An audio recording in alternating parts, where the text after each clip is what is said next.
Welcome. Welcome back to Watching with Styles. I know. The Bengals are on TV. And I understand that it's going to be almost impossible to watch both. But I set a time and I got to live by the time I set. So we are here. What's up, Chris?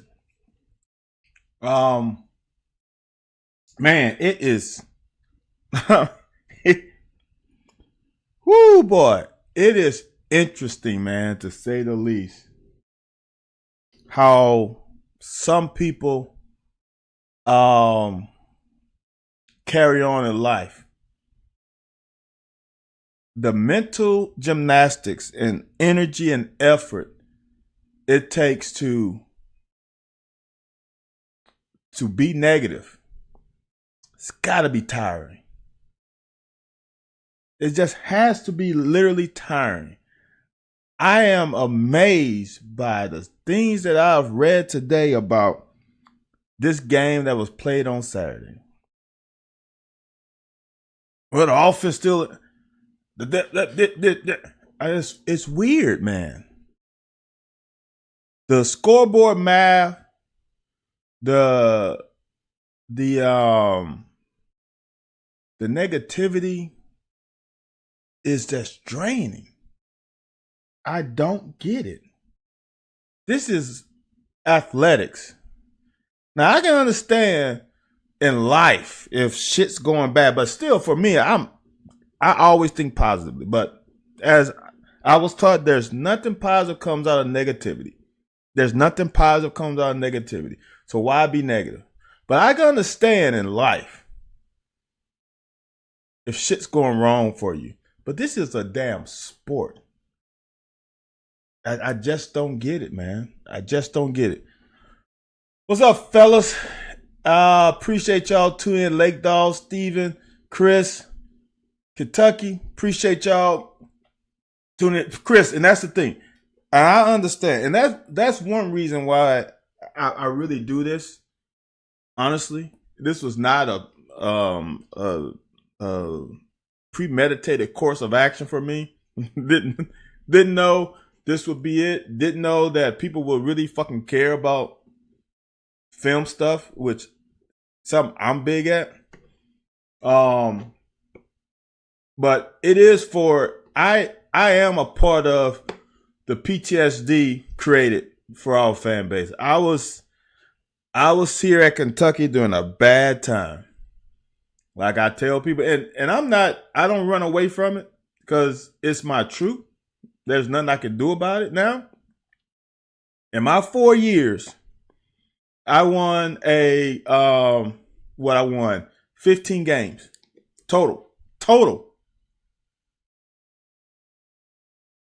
Yeah, I'm gonna let that breathe for a minute. 15 games in 4 years.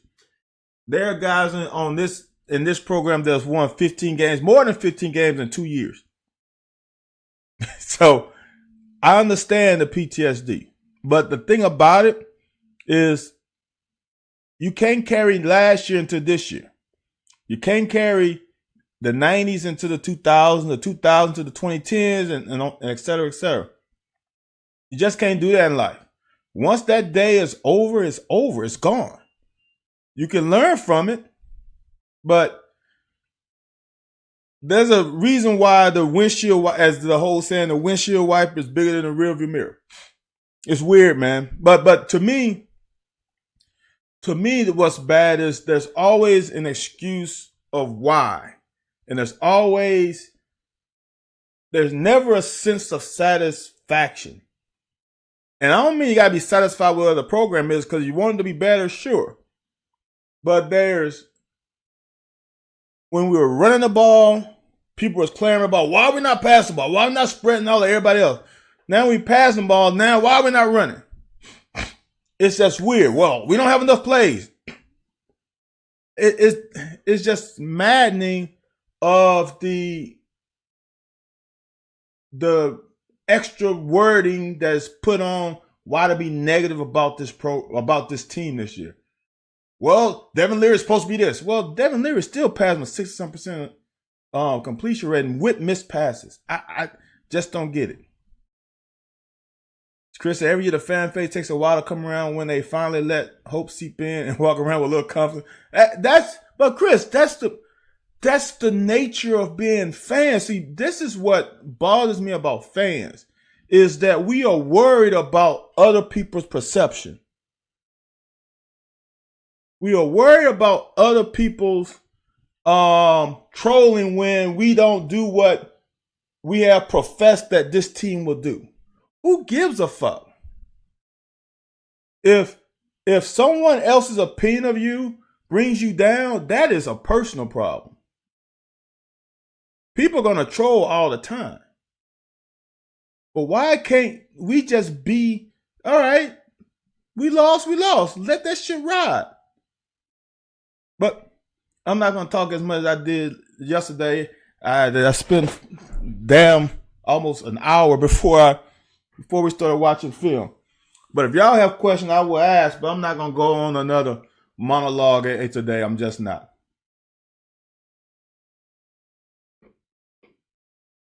It's just, man. Chris, I'm going to stop, bro. I'm going to stop. I could talk on and on. I could talk for hours. That's just me. But like I just think that the fans need to catch up with the status of the program. Because stop moving the goalposts. Just stop moving the goalposts. That's really what I might create a t-shirt. Fucking stop moving the fucking goalposts. That's you just can't do that to satisfy your negativity. And that's what it is. I think people want to satisfy their negativity by moving the goalposts. And I'm going to say this. And it's going to happen. Lake Dog, I probably am. It's going to happen. We're going to play a better game, a full 60-minute game, and it's going to happen soon. Because it's all there.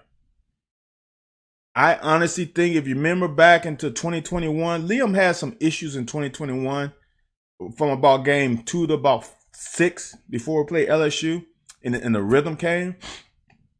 This is week 5. I'm hoping that rhythm as a play caller starts to come back. Because he hasn't called plays. He didn't call plays last year. He also has to get reacclimated to calling plays. I think there's some plays that he would like back. But you also, and this is the hardest thing to understand from fans, is I hate the shit where Vandy is terrible. Because here's the thing. Even when I played, we were razor thin. As in the NFL, they say there's a thin line between being 13-3 and 3-13. I thought that was a lie until I play. I'm like, damn, it is plays here and there where it can turn the fucking season around. Injury here and there, it can turn the season around. It's the same here. It is a thin line. People are saying, like when I played, oh, Kentucky's an easy win. Same with Vandy, people say, oh, the brand is an easy win. Coming from Louisiana, when I come back home, we play LSU every year. The people that I knew on LSU team would say to me, bruh, y'all are fucking good. Y'all just don't know it.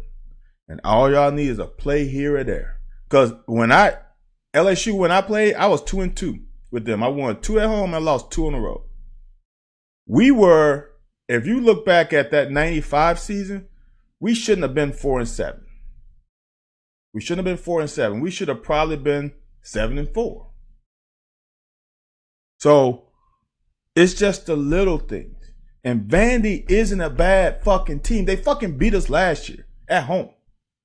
And Vandy defensive line is pretty damn good. And I said this, I don't know if I said it here. I don't know where I said it. Vandy's D-line might be better than Florida's D-line. That's how good they are. And their coaching staff put together a damn good game plan for us. They really did. So, Chris says, can you imagine those same fans when we finally win the East? Man, look.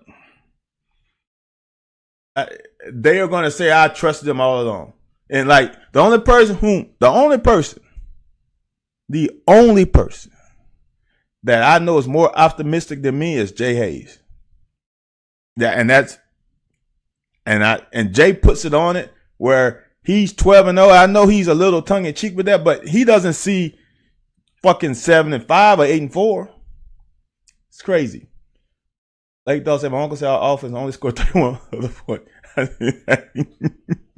I know. Like someone said that this game would have been a like uncomfortably close game if it wasn't for the defense. Look, man, the defense also gave up 2 touchdowns at the end that they really shouldn't, and they did it because they were looking at the scoreboard, and the refs also gave them a couple plays. So it's crazy the damn math, man. Then they come back. Someone said today, I think it was Basketball Ben, he said that at least he said 24-13. So he kind of took the 2 touchdowns off at the end. But here's the thing about it though. The flow of the game, and this is something that I don't think people understand. The flow of the game for an offense can be affected by defensive touchdowns. Those defensive touchdowns had the offense sit for a long fucking time. Like I think we scored. Did we make it 14-0? Or did we? No, the interception. I can't remember how it played out, but the offense sat down for a minute. That can affect the flow of the game and the flow of the rhythm of the offense. It can affect the rhythm of the coaching staff because now you're playing from a different mindset. You're up 3 scores instead of just up 1. There's just so many factors to it. Someone said they listened to Vandy's post-game show and they were saying they have just as much talent as us. That is fucking utter bullshit. That is utter bull. They do not have as much talent as us. And they might say their ones are just as good, but they don't have the depth that we do. And that's kind of what it was when I played. We didn't have the depth that other teams had.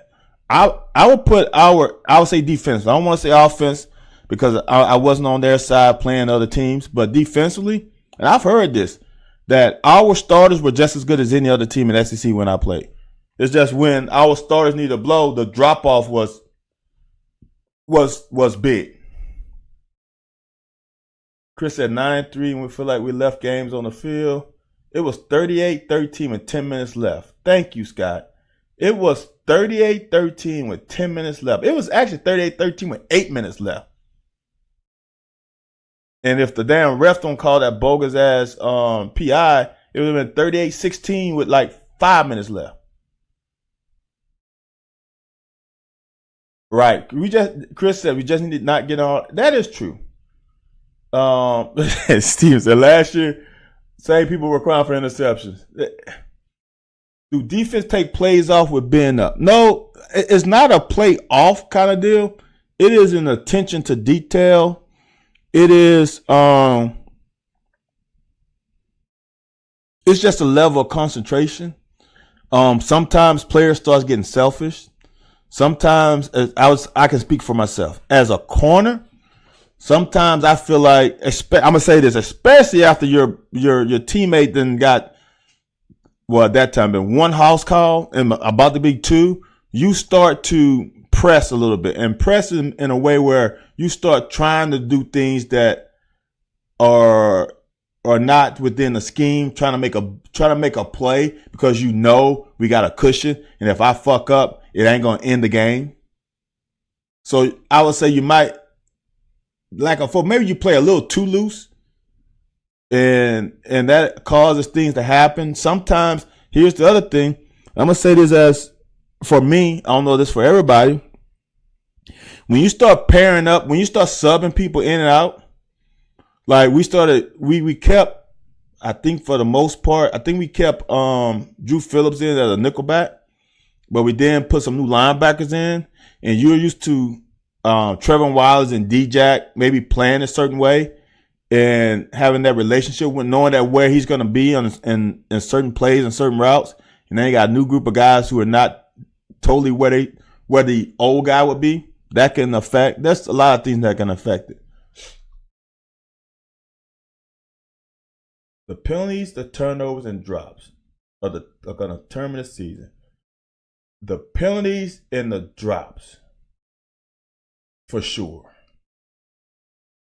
Turnovers are turnovers as long as it's good. I call good turnovers as long as they're not like the turnover that. And we did go out there and went 3 and out. The turnover that was in our side of the field, not a good turnover. The turnover that was the punt, I don't like it because I don't think it was needed. But at least their offense have to drive 90-plus yards.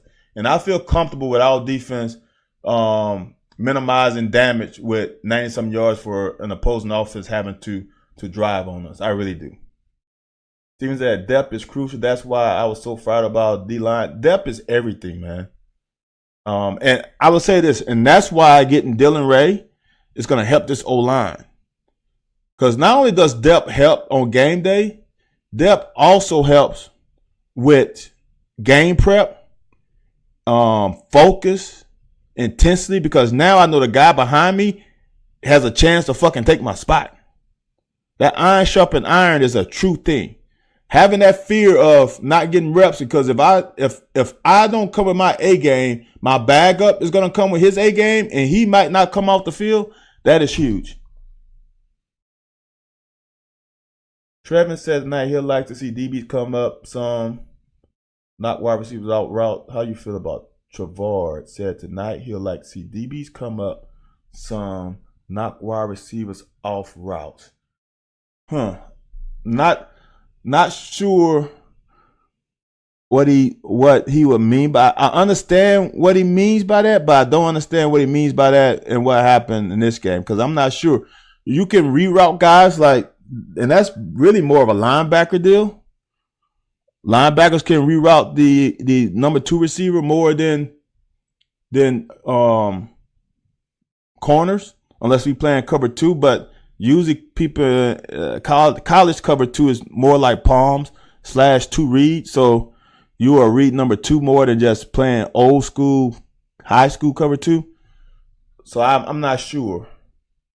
We stop the run, don't turn over. Look, man, I think Justin Rowland put out that we are more 4 and 5 stars in Florida.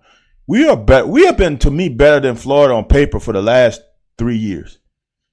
Be honest with you. We are just a better fucking team.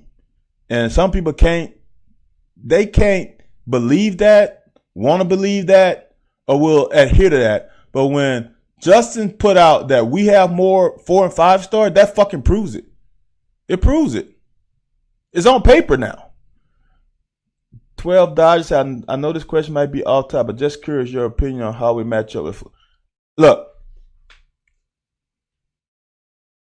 I don't think Florida is better than us, honestly, in any position except running back. That's the only advantage that I have for them, and it's not a big advantage. I think they got 2 really good elite running backs. That's it. So that's what I would say. I would say that the matchup with Florida is there. I think that we can run on them potentially, and we can pass. We can do whatever we want to. Like I think Chris said, as long as we stay from behind the chains. I was hoping Horse would be available. I'm not worried about that, honestly. It would be better, but I think these guys are playing well. Chris said we match up extremely well over the field on both. I definitely do. Now, like I said, I think the running back position is their advantage. I think he was saying DB's playing back. CJ, here's the thing. Everybody plays different. The corners are going to play off in some situations, and they're going to press in some situations. I'm not a guy who likes to see press man, That's for many reasons. I'm not a press man every down kind of guy. Just not been, would never be. There are spots for it. You can play 8 yards deep and pick off a hitch. I've done it many times. Depth at alignment isn't the issue. It's the eye discipline and the jump on the ball. So that to me, you don't need to press to win. You need to mix it up, but you don't need to press to be a dominant defense. I will never believe that my corners have to play press man or press zone. It's just not something that I personally believe in. Jorge, I'll learn. Jorge, I got a question for you later. If you want, we'll talk about it. Rush Yeast is, look, man, he has done well. I know Craig is proud of him. We all are. That's because they only look at the recruiting right now, who actually is getting snaps and how long they have been in the system. How many defensive plays are typically used in the game? Is it a team call or a call for each group? How many defense plays are typically used? If you're talking about calls,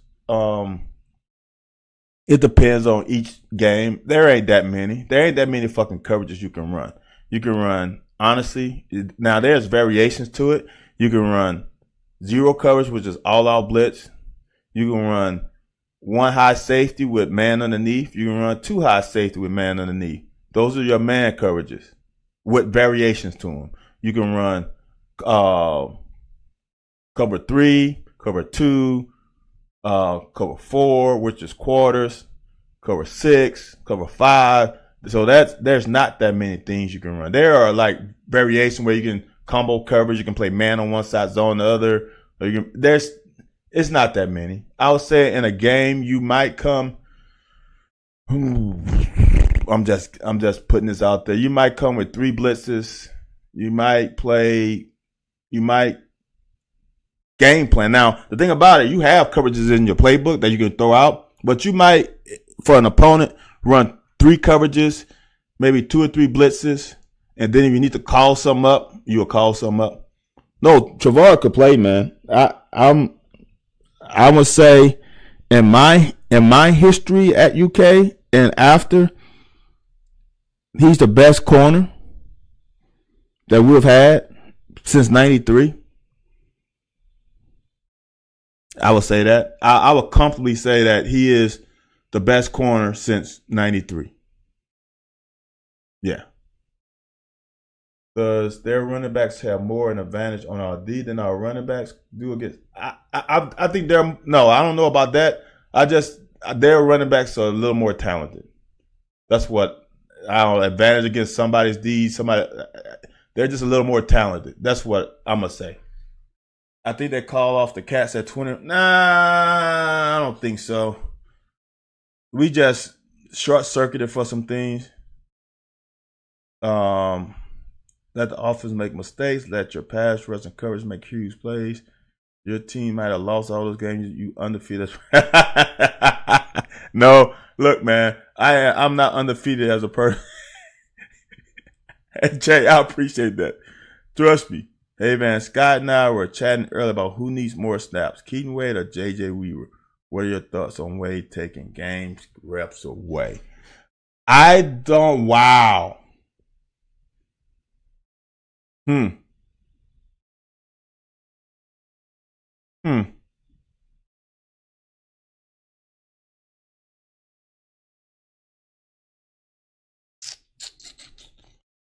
How many snaps? I would say this. I don't think you take snaps away from JJ.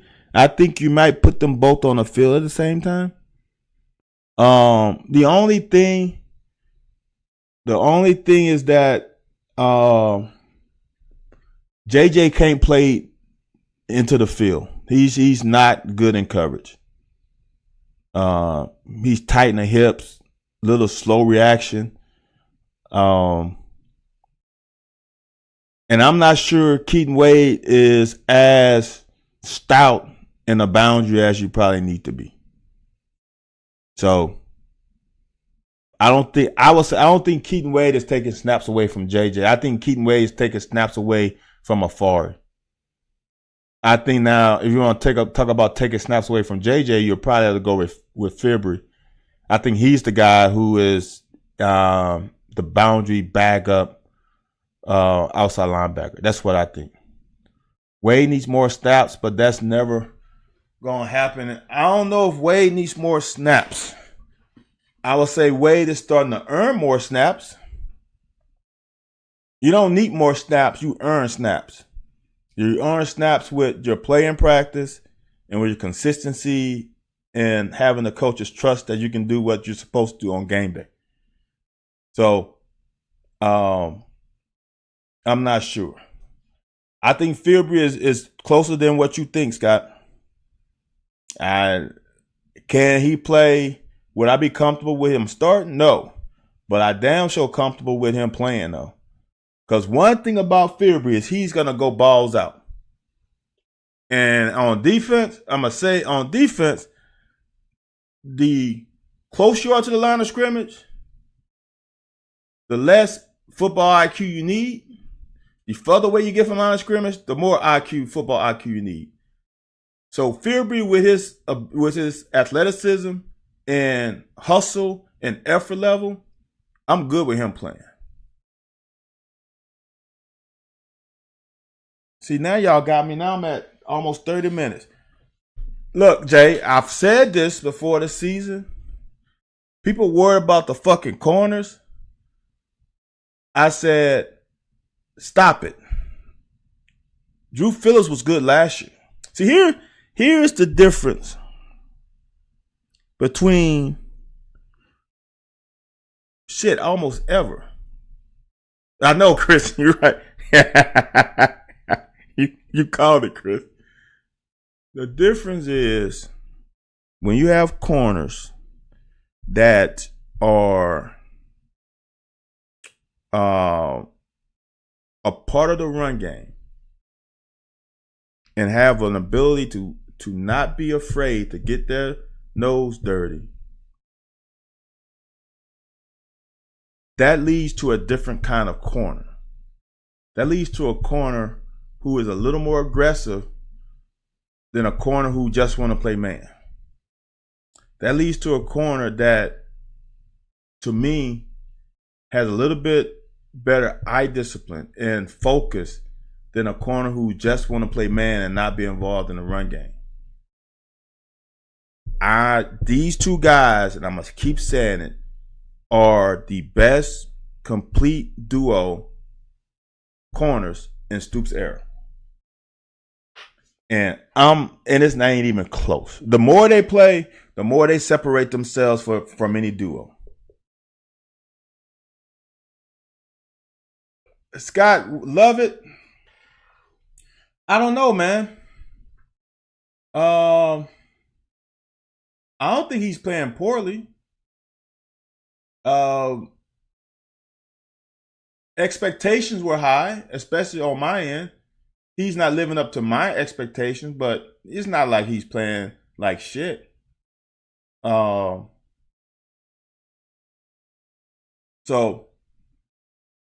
it is what it is. The guys are gonna make mistakes. I think he's. I'm gonna say this, and I don't know, because the bad thing about it is my commentary is based on the television angle, so I'm a little in the dark sometimes. But I'm gonna say he's trying to do too much. I think last year he was ultra conservative. I think this year he's kind of not ultra aggressive, but he's aggressive. And that can put you in some bad situations.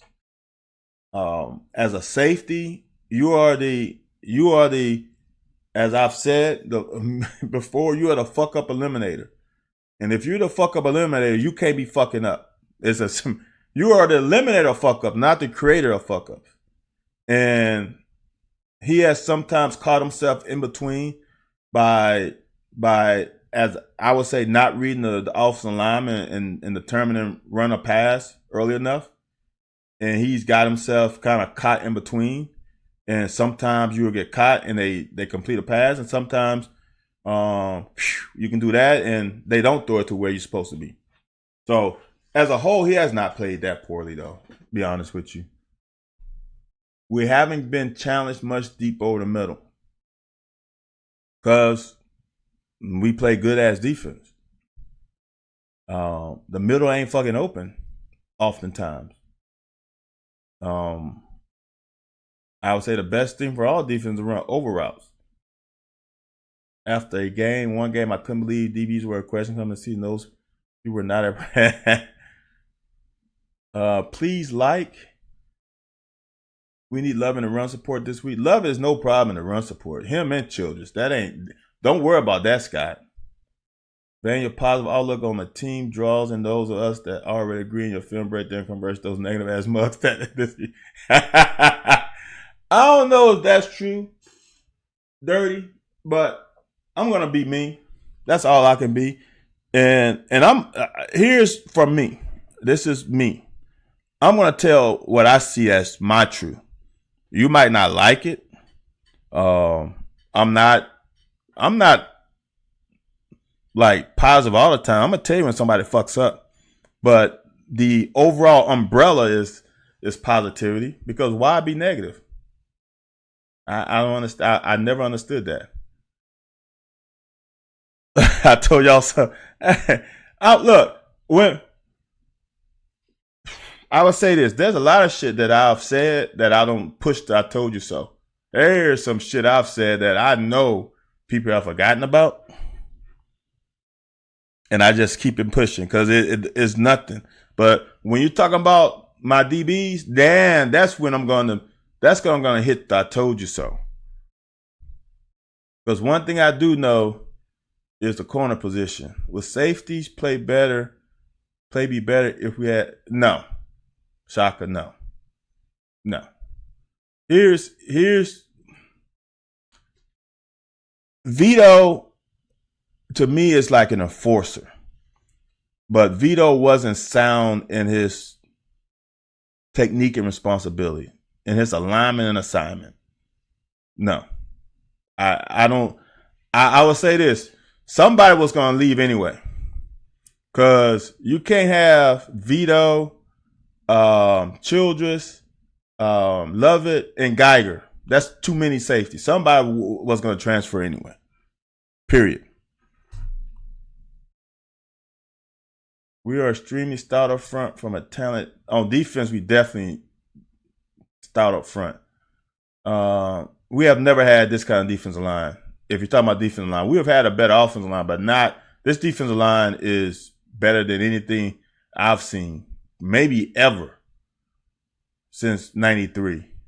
Just we are too deep on the defensive line. How did Ramon just have a 12-yard run in the middle where the TV cam couldn't keep up? Look, man, Jay, you have to remember Ramon just came off an ACL injury last year.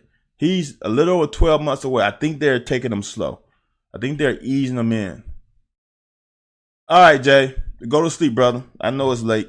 So since it's late, let's fucking get into this. No, Steve, not ever history of the world. Ever since '93. I've said this. I know nothing about UK football prior to 1993. Nothing.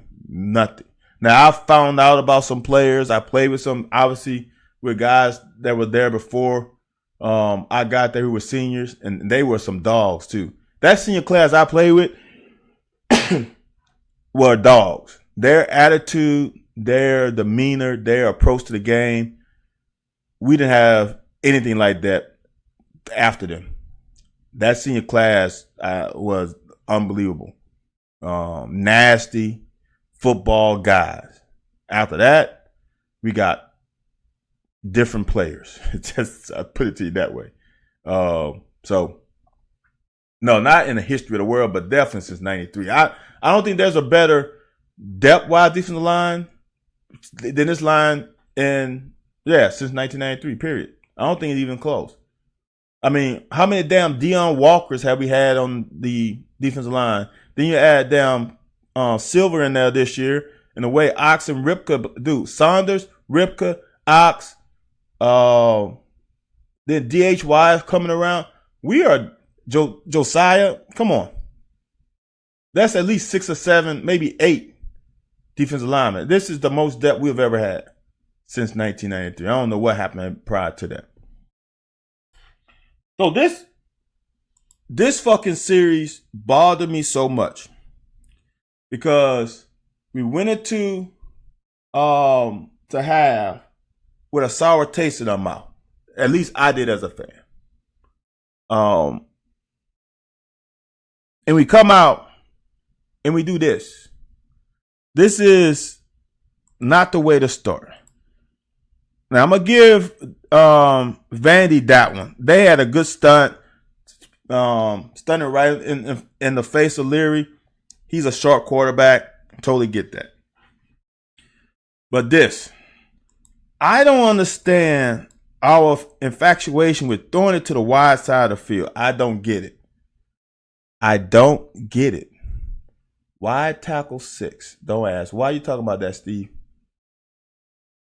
I don't know about that, Chris. Nobody run against us? I'm not so sure about that.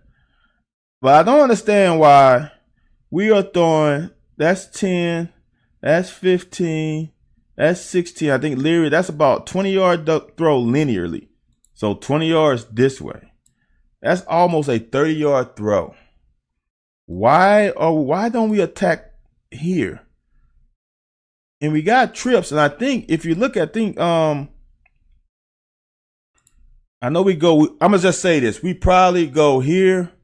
We probably run off. Then we probably run Tavion right here. And that is a window right there. Why don't we throw it there? I'm not sure if he's open because of the angle. But look at him. He's right there, right? That's him. That's Tavion, I think. He's open. That's the easiest short throw. This is a long-ass throw that should have been fucking caught. That's a catch. There is nothing reason why you can't catch that ball. That's a catch. That hits you right in the hands. So now, that's a drop. Oh, the A's one ran a wide 6.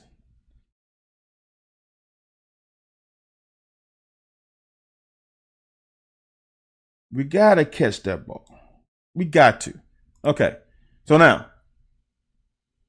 that's a problem. Now we get butt naked open again. The shortest throw. This is a 10, 15, 17-yard throw right in the midst, and we drop it. So, how the hell can our offense come out and go 3 and out with 2 drops? You can't do it, man. You just can't. You get the ball back, we at least know we're going to get a first down. Right? At least. I'm thinking we're going to at least get 1 first down. Adam Lucky says something saying we don't have enough layups in our offense or we drop the layup. That's a bad combination. We don't have enough layups, and then when we have a layup, we drop it. That's a bad combination. I'm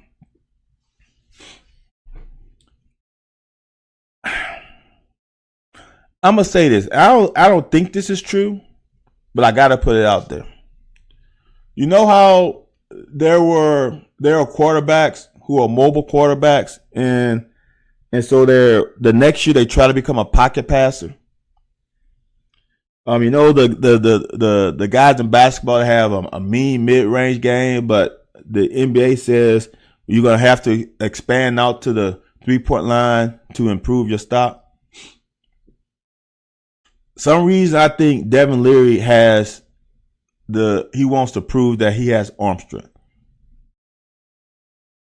And we are throwing to the wide side. And here's the deal. So in the NFL, everything's in the middle of the field. So every throw is long. There is not a short throw. And so is Devin Leary trying to prove that if I can throw from the opposite hash to the opposite number, well, I can down show throw from the middle of the field and on either hash in the NFL. But like I say, as a corner, like in college, you can hit a receiver anytime as long as the ball's not there. Let's play by the college rule first. When we get in the NFL, we get in the NFL. Let's play by the college rule first.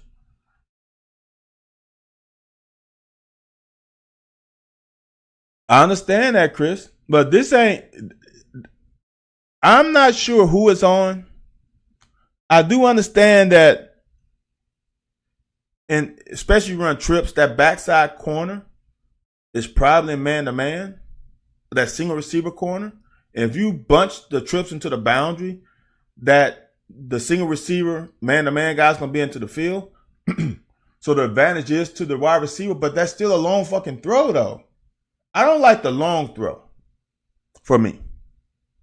Let's take the damn short intermediate one that's an easier throw. That's just me.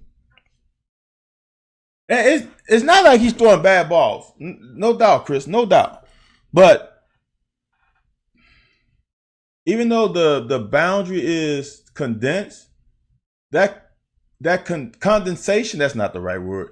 That reduction in space also has, I would say, less people over there. So there's less people that you have to break ankles on. 37 in front of him saying, you know how you have a mobile quarterback try. Yeah. I don't know, man. That's just me. I don't have no problem with Cohen, to be honest with you.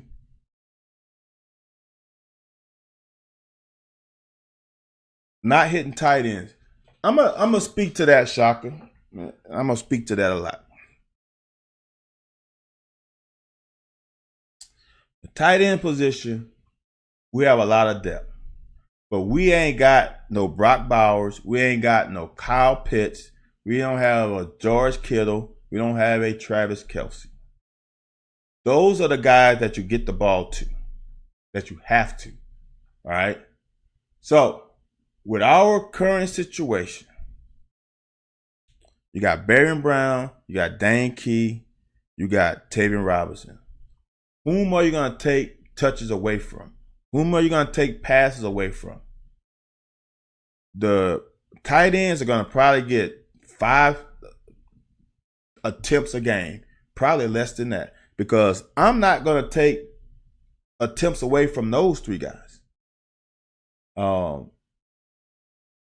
thing is, those 3 guys got to consistently get open to. Leary's issue is, I would say this, he's short. That's one issue with throwing across the middle sometimes. That's why those wide throws are easier for him, because the window is bigger. But he's got it, man. There's nothing that I can say that's bad about him. Every quarterback missed passes. It's just bad because we watch every pass from him. But every quarterback missed layups. Everyone. They're human. Sometimes the ball don't come off the finger right. Sometimes the pass is too easy. There's a lot of things that are a byproduct of missing passes. Trust me, I've missed passes. You try to aim it there instead of throwing it. The tight end targets are gonna be and the tight end target gonna be predicated on matchups too. There are gonna be certain games where they're gonna get more than not. This is why I love these 2 corners, man. This is right here the hardest thing to do. They get a TFL on a screen pass to a tight end that's on the other side of formation.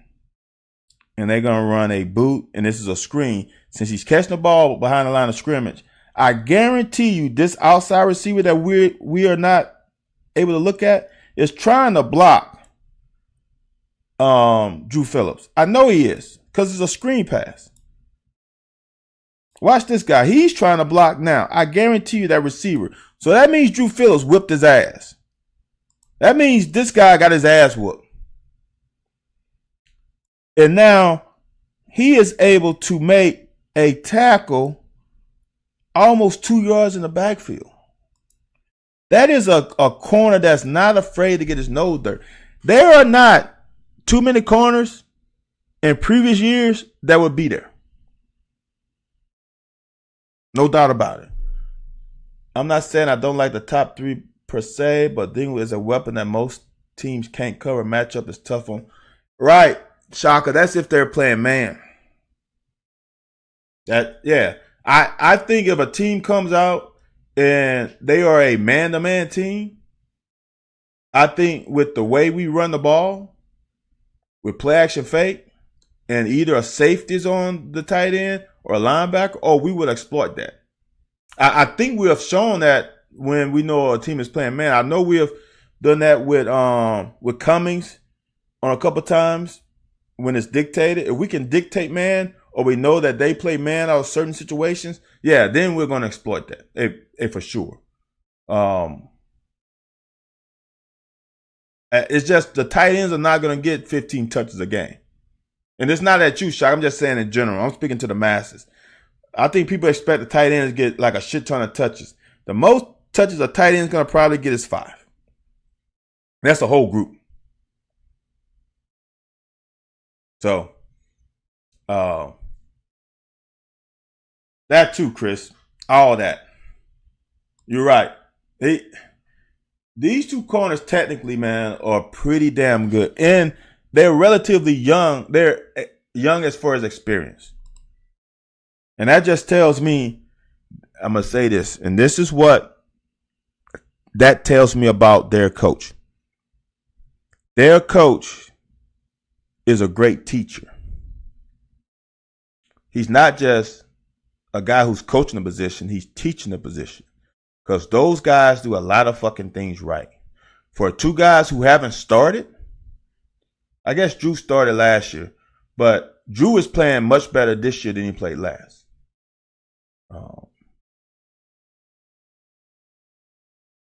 I wouldn't label Florida as a dink and dunk team.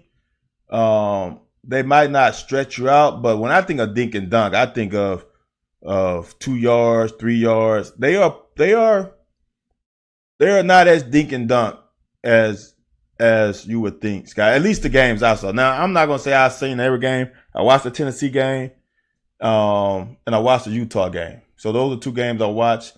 I wouldn't classify them as a dink team offense. Man, they're gonna stop messing with Max, man. I'm gonna tell you. Now, this is a drop, but this is a drop because Max has been beating his ass up all game. That's how you get into a good wide receiver's head, is by minimizing his success early. And we had Shepard frustrated, and that leads to things like that. And Max was close to him. There wasn't much there. There wasn't much separation there. Now, this scares me a little bit. Now, Ox does a great job of falling back. But when you got guys who are all even with the quarterback, that's not good. That allows him to step up. Now, I don't understand why he didn't step up a little earlier, but that is a great fold by Ox. Fold back by Ox and fold back by JJ. So that's good stuff. They average 6.4 yards in the air per attempt. Yeah, that's still not dink to me. I understand what you're saying, Scott, but that's not a dink team. They run at least they ran against Tennessee before that. What's the kid's name that got hurt? The fast guy, freshman, got hurt. They did some. That 6.4 yards in the air is a little misleading because I would say this: if you watch that Tennessee game, they did that little, which I fucking hate that they call it a pass. That little forward pitch in front of them, where it's just like a toss, but it's tossed forward. They ran that to him at least 3 times in the first series. Then they ran to Pearsall a few times later. So that right there reduces that in air average. That's a fucking negative yard average. So Sometimes stats are misleading. And I only watched a couple games. I don't know what they did this week against Charlotte, and I can't remember the other team they played, but they have ran that little fucking I don't know what you call it, forward lateral shuttle pass too fucking much. And that's a pass.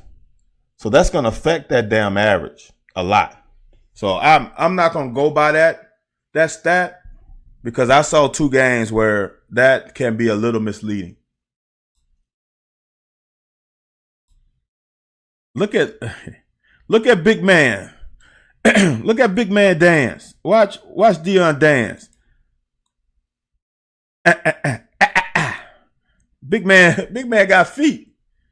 But this is big by Ox and it's big by JJ folding under because we got too many guys and Dion's going above. We don't have a really good umbrella for this quarterback. He's got a pretty big escape lane there. That true fresh they have is a player. But he got hurt in that Tennessee game. I don't know if he came back. I had to check the stats, see if he came back in that Charlotte game. That's a good job by Ox folding back because this can be ugly. Good job. Now we're back on offense. I'm surprised that he didn't bounce. I'm surprised that Ray Davis didn't bounce. And what I mean by bounce is bounce this thing this way. I'm surprised he didn't bounce that way. Not saying that's where he should have, but I'm surprised he didn't. He tried to press the hole. There was not much there, but man, I'm going to tell you this. Vandy fucking committed to the run. This is 1, 2, 3, 4, 5, 6. Why is my 6, 7? 7-man box. We should be passing the ball. You got to get 6 or lighter. 7-man, I'm passing it. I'm surprised that we haven't gotten with this guy behind the center, that we haven't gotten to some check with means where he can get us out of this play. They just got too many people committed to the run, and they were fucking coming. Now, this play bothers me, and I don't know if Jorge's still in here. See, Chris, that's hard for me because from this angle, I'm not sure there's a hole there. I'm not sure there's a hole here because that's that German kid. He's there. Where is he going to go? He can't go here. There's no daylight. And he can't go this little A gap. Don't tell me my thing is going to shut off. Let's see. Yep. Man, I haven't had it happen in a long time. I've been living nicely with my damn program. Now all of a sudden it bells out on me again. Probably because I didn't restart my laptop today. But I'm not sure there was a hole, Chris. I really don't. I want to agree with you. And I looked at it and I looked at it and I looked at it. Oh, inside of Bates. So you talking about bouncing like I was saying. Because I think Bates is on the other side, if I remember correctly.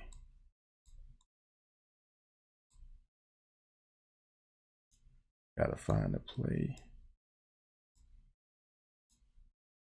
Man, I didn't get anywhere. I'm gonna pull it back up and we can just talk while I try to find this. Oh,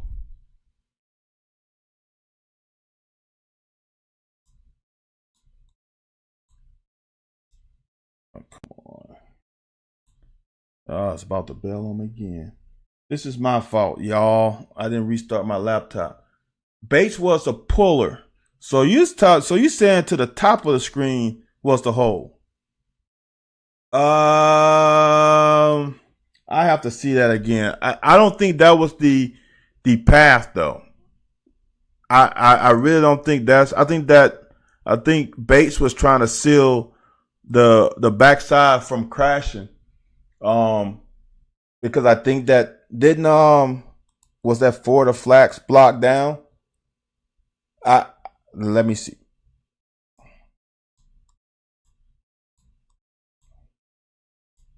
I can't remember where it was, y'all. That's a bad thing about this program.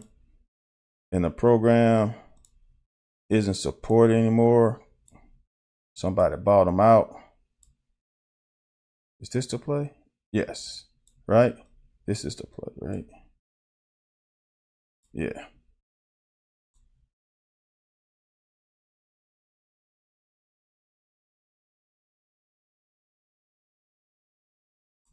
So you guys think it should be here.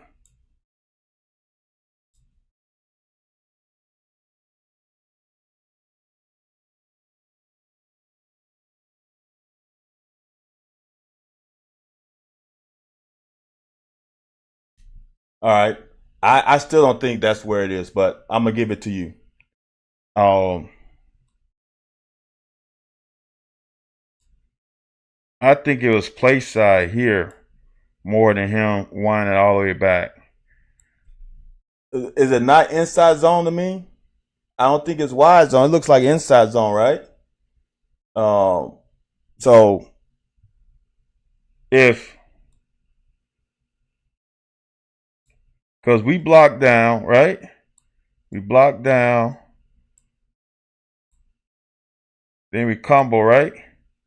Trying to get the linebacker. So to me, the path is this way.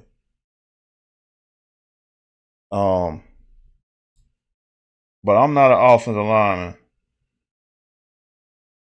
I still think he should have pressed it here and then bounced it this way. More than pressing here than cutting it all the way back. I'm gonna say as a running back, I'm not sure if I'm gonna read all the way back to there. But he did try to get there though. And then he saw color. So I'm gonna say this. For me, looking at it from a running back, I will take it here, press it, and then bounce. And this guy is not fucking tackling me. I've talked to too many when I was in high school and had to play running back on occasion. This guy, I'm looking past. I know I got and to get around him, or because we got it sealed. I don't know if Cox would get out here even if he felt that, right? Yeah, Cox get out there. So I think it's here, and then you can either keep bouncing it or you can hit him with the and come back inside. I'm just saying I'm not going this far back on this one. That's just me. I could be wrong, but I'm pressing it here because for me, if I look at pre-snap, this is what, I don't know, maybe I'm different, but I'm looking at this pre-snap, and this guy looks like a 2-eye, and this guy looks like is he a 5, right? So I know right now that I can get these two guys blocked with my two guys with him chipping. I just know I know I got it. So I'm coming this way. That's where I'm coming. I'm coming here. I'm coming somewhere in here. There's only one guy out there. There's two linebackers over here. I'm just going to try to get to here. And then either he's going to get blocked or I'm going to fucking break his ankles.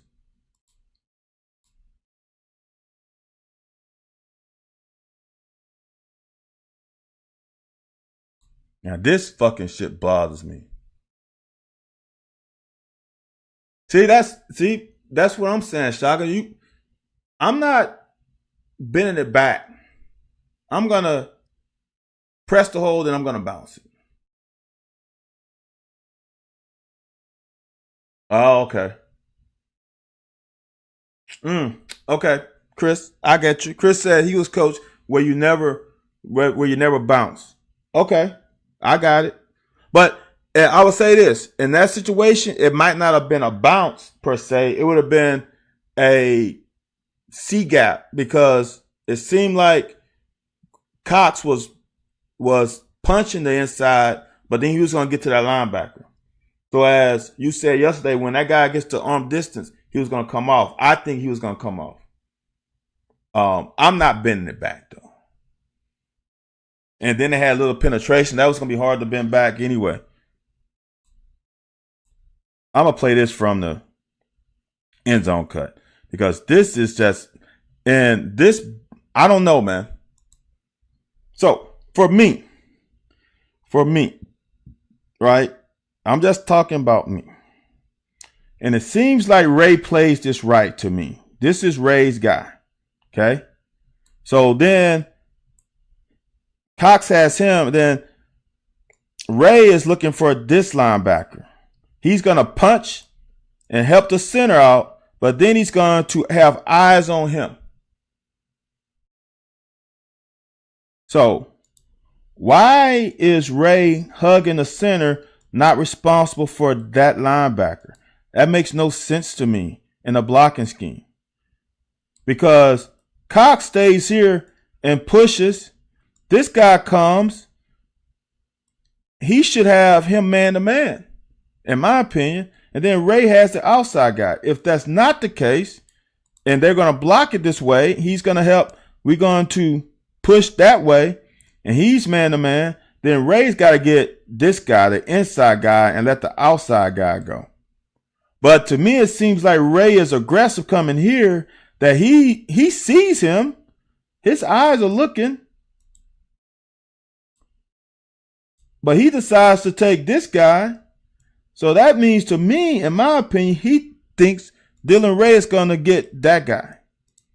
This should not have been like this because Ray could have easily went here.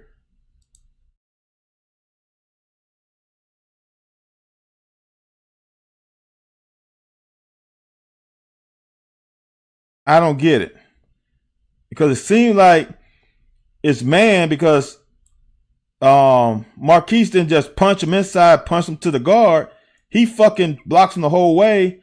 So then to me, it means then he's got him man. And Ray's got that pickup. I don't know, man. This is weird to me. And this is the second week that we do a good job on this side and one guy fucks up. We can't be doing this. That's bad. And that pick isn't on Leary to me. He might have held it too long, but that's not on him. That's on our blocking assignment. Now, defense got to come out and hold them to 3 points or get a turnover. Hold them to 3 points. We get them a second and long. Now, they gave us this. This is a catch. Jordan Robinson's got to be close to the hip. This is not good enough technique for me. It's just not. Up top. He opens the gate too quickly. He needs to stay square. This guy's off the line of scrimmage. You cannot press him. You cannot hard press. You cannot. It's a no-no because he's got angles on you. He's got angles on you on alignment. He's got you beat off jump. There's nothing you can do as a corner when the line of scrimmage is the 13-yard line, and this guy's on the fucking 15. He's got a 2-yard cushion naturally. So you can't just fucking sit there. You got a soft pedal. And you got a soft pedal. Boom, boom, boom. Square, square, square. I don't have the tape on this. Maxwell might do it later. Maxwell does a great job of staying square. You cannot do this. Apparently all coaches do, but do you like Robinson over JQ? I'm going to be honest with you, Scott. They are one the same. I'm going to say this. And I'm shocked by this, and I don't like saying this. I think there's a step down after Drew and Max. Not a big step, but it's a little step. And one big reason is Robinson and JQ don't like to get their nose dirty enough for me. That's just me personally. That doesn't mean I'm right. I played in a different era, but I'm not an era guy. I've adapted. I'm not stuck in the 90s and 80s. But here, Robinson's fighting a losing battle when he doesn't soft pedal here with that guy. That guy already has 1, 2, 3 yards on you. He just got it. He's gotten a big advantage, and you got to combat that advantage by soft pedaling, not just sitting there. So now he attacks your leverage, which I talk about, attacks your leverage, makes you open the hip. So now he gets even more separation. Now I'll say this. Watch, attacks his leverage, then he goes. There's separation there. All right. And he's running forward, and now you got to catch up. There's separation there. See that separation? Now the good thing about it is Robinson is long and he recovers a little bit, but Humphreys misses it. Now he got his hands in late, but Humphrey catches it clean right there. You can see it. If Humphrey catches this ball clean right there, that ball is not affected by Robinson. See that? That ball is dropped before Robinson's hands gets even in there. So Robinson's got to play better technique, be more sound, especially when he's off the line of scrimmage. You got to know that. He's off the line of scrimmage, and you can't sit there. He just got angles. Football's a game of angles. He's got a soft pedal. Well, Chris, you can't weave when you're not in a pedal. What he was doing is playing press man without a pedal, which press man, playing true press man, you don't pedal, you protect your inside, but that guy has to be on the line of scrimmage though, because then I can at least touch him. When he's 3 yards out of the line of scrimmage, I don't have go-go gadget arms. I can't catch him. So then I can't stunt his release and then have hands on him. So his technique wasn't in agreement with the alignment of the wide receiver. If the wide receiver was on the line of scrimmage, then he would have been fine. But the wide receiver been off the line of scrimmage, especially 3 yards, he's in a world of hurt trying to play it that way. That wide receiver has all the advantage if you just stand there. He has all the angles. So you say he doesn't weave because he didn't paddle. He couldn't weave anyway. He did try to protect his inside. But when you're off, he has the angles on you per se. Now, third down, this is not good. This is not good, y'all. And we got bailed out with this. I don't know if Walker's supposed to come, but if Weaver takes an inside approach, that means somebody else has to come for contain. Or Weaver just fucked up because we have no contain. 0. This is a damn good job of Wade creating at least some foot pressure to make him get out. But this ain't good. We got 2 guys here. That ain't good. We need another guy in contain. And I'm going to say this, and I said it earlier, and I tweeted it today. Wade had a hell of a game. Wade had a hell of a game. He needs to get some more credit for the game he played. So, first series, right? We have 2 fucking drops. Second series, we have, to me, a blown block with an interception. Third series, we come out with a fumble fucking snap. Then we get our feet tangled up. And then we have a drop ball. Now, that doesn't mean the drop ball is going to be a first down, but this is a drop. You can't see it well, but that's a drop. That hit Barry in the hands. So that's just a comedy of errors. That's on fucking us. See, that's why I feel good about this offense. Now, people say, well, how can you feel good about the offense not doing? Because we're not getting beat by the opponent. It's not the opponent is just out athleting us and we are not able to do anything. We are killing ourselves. Those are correctable issues.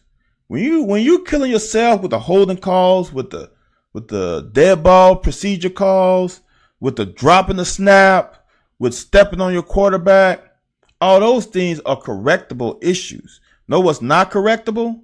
Like that one, the INT where we missed an assignment, some way, somehow the communication wasn't right, was if one of those guys just beat Marquise, like last week, I think it was last week or the week before, where that defensive end just beat Cox. Those are the ones that you worry about. That stuff you don't worry about. Is it frustrating? Yes. But those are mental mistakes. Me as a coach, I can correct a mental mistake.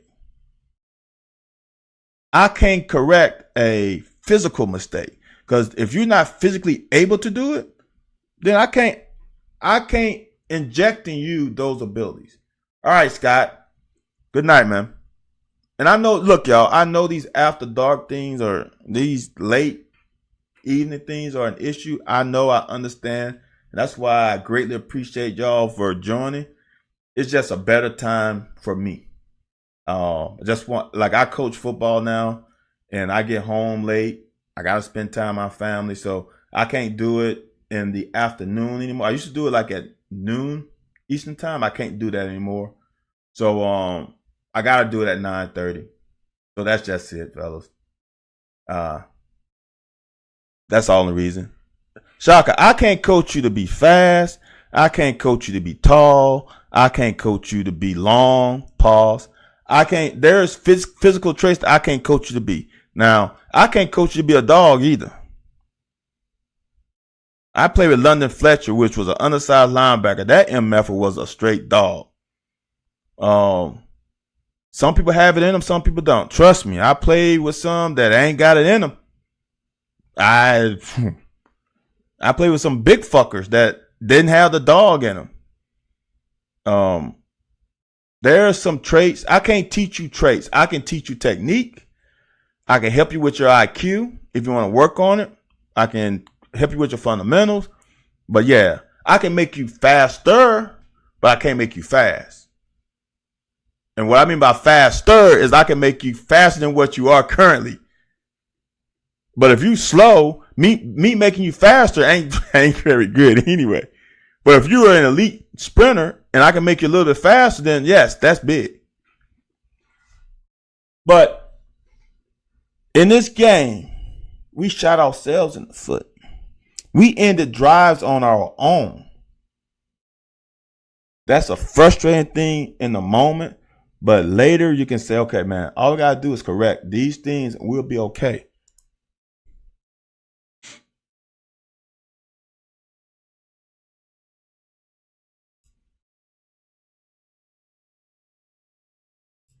This is a pretty good job with Afari in space, and that has to be a wheel route.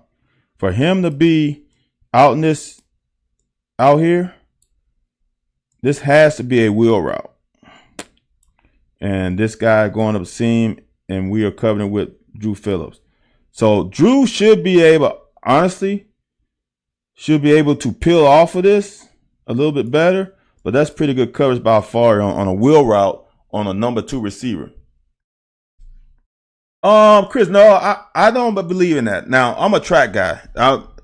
Chris, I don't know how long you've been following, but I'm a track guy. I'm a track guy that played football, not a football guy that ran track. I'm the opposite. I really am a track guy, and I can make you faster during the season. I really can. Now, what does that mean? How much faster? I don't know. That's relative, but you can get faster during the season for sure. If your football team plays at an intensity during practice and it is a sprint-based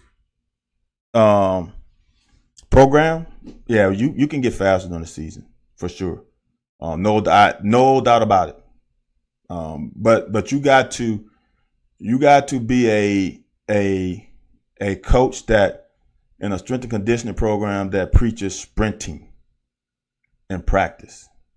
Because the only way you can get fast as a sprinter is by sprinting. It's that simple. The only way you can get faster as a football player during the season is by sprinting. So what that means, for example, is short bursts with giving some time to recover. See, now you got me talking to my track mode. See, these people who want to sprint fast with no recovery, you ain't going to get faster. So, for example, in an offensive play, my skill position players on a play are going to sprint for 10 to 20 yards. Then they're going to walk back. We're going to give them at least a minute break. Maybe you got ones and twos. Give them at least a minute, 2 minute break. Then they go hard again. So you can get faster during the season, for sure. Now, some people say that Vandy had us. This is really good work by a corner. Reason why. They run a screen. All right. Drew Phillips meets him at the fucking line of scrimmage. Okay. Normally you would say force him inside, right? But this is when your football IQ, he is at the top of the numbers.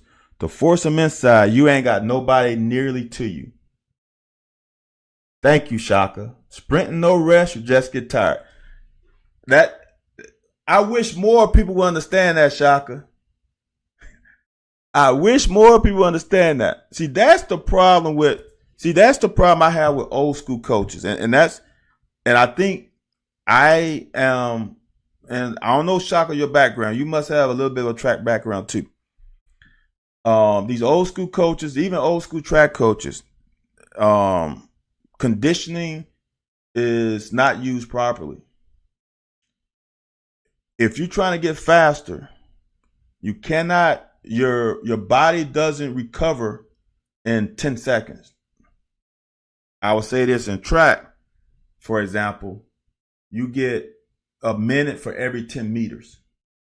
So if I'm running 20-meter block starts, my guy's going to get at least a minute and a half to 2 minutes rest. So if my guys are on the football field and I'm making them sprint 20 yards after the pass or after the run, all my skill position players and my lineman's going to run. If I was running a program, my lineman would run 10 yards. My receivers and my skill position guys would run at least 20. I got to give them that break. So then they're going to be able to sprint at that capacity on the next time they get a snap. That's how you build endurance for football. In football, how many times does a player run 30 yards? Hardly ever. How many times do they run 10 yards? That's more times. That's the majority of the times. How many times do they run 80 yards? A few times in a year if you're on offense. So for me, you sprint 20, 30 yards max. Then you get your 2 to 3 minute break. Like for track with me, if I was running track, a lot of people would probably on my max V days would probably think we are the laziest team ever because all we're going to be doing is sitting around a lot. We're going to fucking run hard, then we're going to fucking break. We're going to run hard, then we're going to break. Our break is going to be 10 times as long as the time we run. See, but now you got me off. You got me off, guys. See, I can talk track all day. So, with this, normally you would tell your DB to force him inside to all your other teammates, but he's just too far away. So now what you do is you use the other teammate you have, which is the sideline. This is your other teammate. This is one of your best friends as a corner. You force him to that teammate. All right? Think about this. This guy is 30 yards away from everybody else. Look, this is 10 yards away. I think this guy goes 10 yards away, right? He ain't got no help. He's got to use the sideline. Now, he's just got to, in this instance, shorten his stride a little more. And as my coach used to teach us, banana him to the sideline. That's a banana. That's a Chiquita banana. You got to banana him to the sideline. He didn't quite banana him well enough, but he did the job. See, there's no beauty contest in tackling. Get his ass on the ground or out of bounds. So he got like 3 yards. In space, y'all. You got to understand, that's in space. That's hard.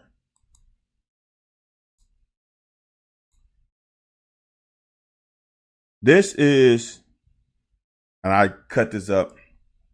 I say this all the time, y'all, as DBs. So it's 4 of us. Normally, it can be 5.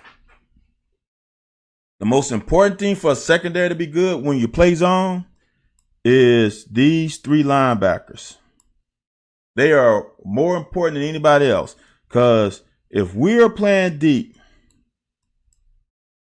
and they got all these zones underneath, remember the zones: flat, curl, hook, curl, flat. They got 6 zones underneath. If those 3 guys are not good with those underneath zones, we're going to get cooked. And everybody's going to say, well, the secondary sucks. It ain't the fucking secondary. It's the whole team defense. And watch the depth that D-Jack gets. Watch the distribution with Keaton Wade. Watch Trevin Wallace. Now, the safety's coming, so we lose a zone here, right? Look at the depth. Look at the distribution. This is a hole runner. So he's protecting the hole. Now, Trevin Wallace could get a little bit deeper because there's no action in front of him. There's no action in front. Keep getting your ass deep. Look at the depth of D-Jack. Look at the dude. This is 10 yards, right? That's 13, 14, 15. He's 16 yards back. All right, Chaka, I'm going to get you why that's the case. That is great. That's great depth, and he's rewarded. All right, Shaka, the reason why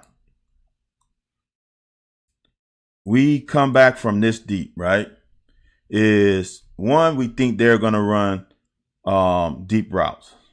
So I think Vandy must have a propensity of running 3 verts. All right. Should be 4 verts. There's another guy somewhere. He might be up. Nope. It's 1. I'm missing a guy, but whatever. There must be trips out there.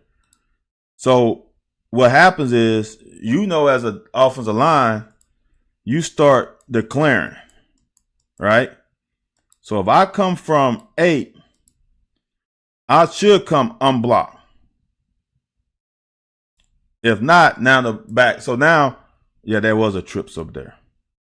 That's why. It's you think they're gonna run deep, so I got time. Sometimes you can get a sack if the quarterback holds the ball. But that is an awesome play by D-Jack. But like I said in the cut up, Drew, man, you got to find a way to the zone. You got to find a way to the zone. These offensive players, they can't fucking tackle. I know I'm being picky, but maybe you stop, come back around, and go this way. You got to find your way to the zone. Trevin, you got to get a block too. You got to go hit somebody. We got to get this to the fucking Krizak. Great fucking play, though. I mean, this is fucking elite, man. That's elite depth. And honestly, this pass will be hard for a quarterback to layer it over Trevin Wallace with Geiger coming to help. They really didn't have anybody open. I think it's more about confusion. Pre-snap, look, tail quarterback. Might have something at the top. Then we drop everybody underneath. All that. Yeah. It is a way to potentially get late pressure.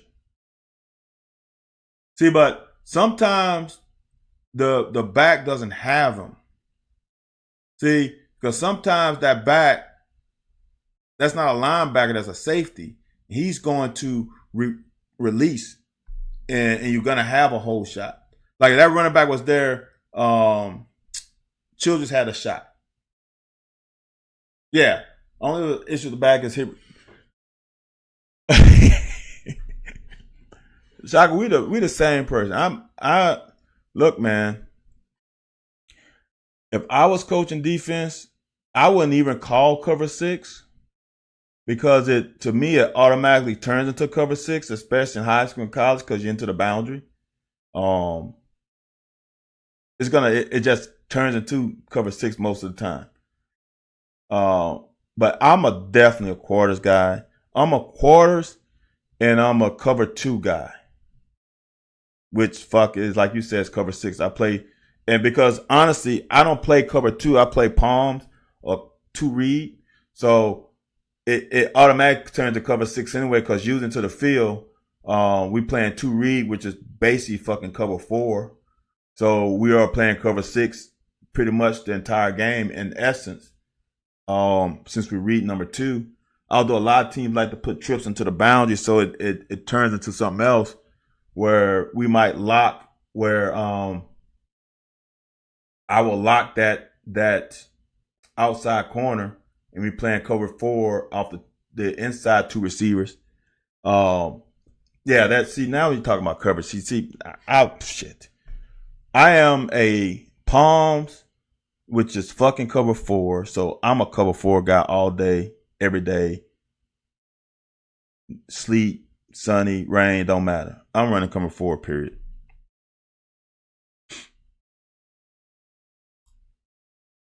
Oh, this is to me is the Devin Leary I expect. I think there are some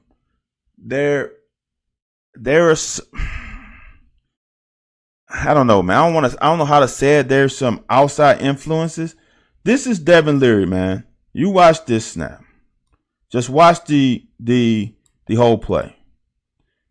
Play fake. 1. He went to 1, right? That's 1. He's looking this way right away.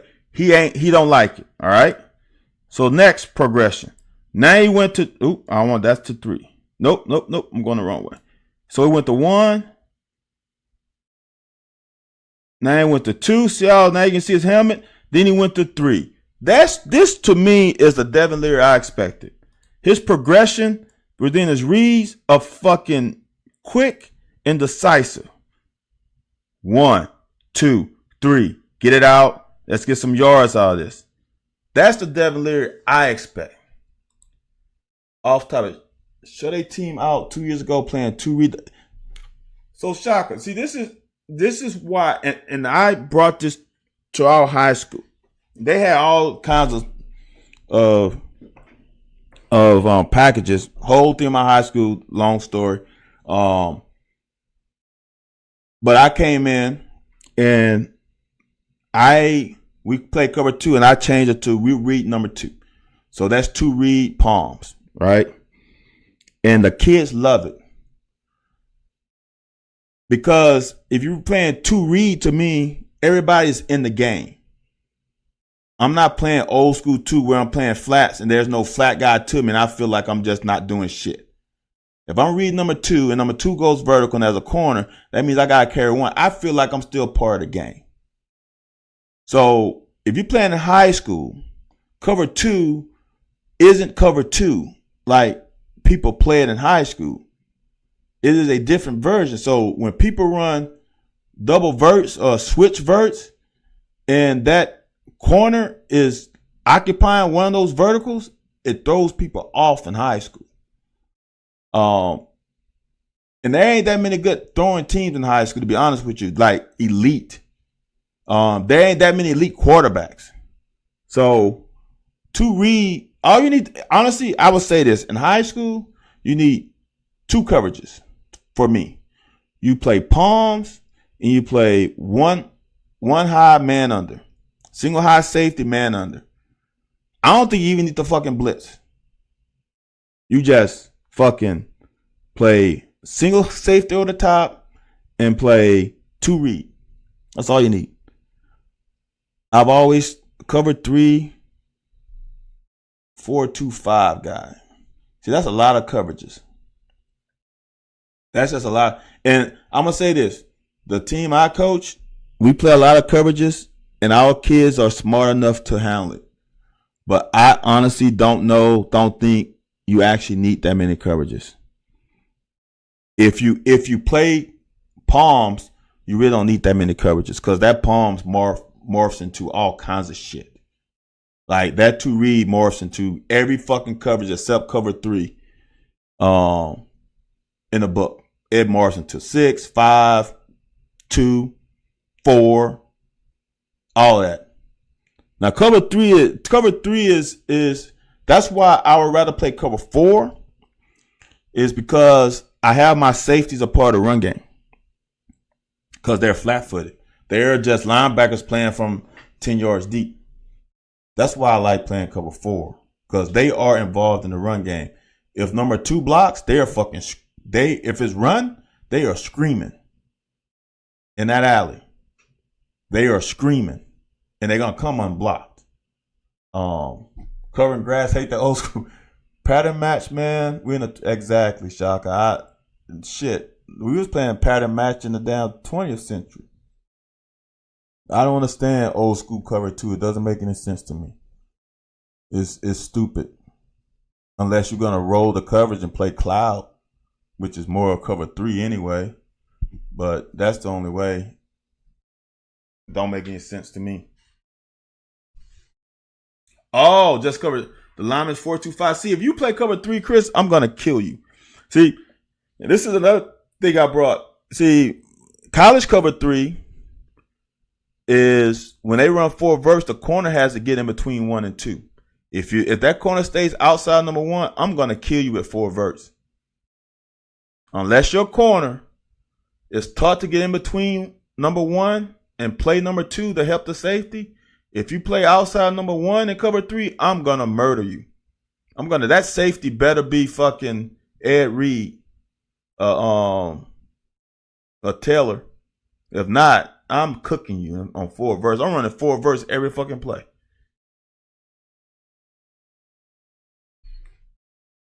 So that play to me was vintage Leary. Now look at my man Big Flax.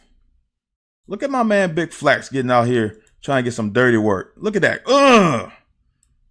Big Flax trying to get. This is I don't understand how fans just don't want to give this O-line their due. Are they dominant? No. My 2 hybrid safeties gonna carry vertical. How you got 2 hybrid safety? You only got 1, right, Chris? You playing 4-2-5, you got 5 DBs, 2 linebackers. That's that line, one of them linebackers. So I'm just see y'all, I'm sorry.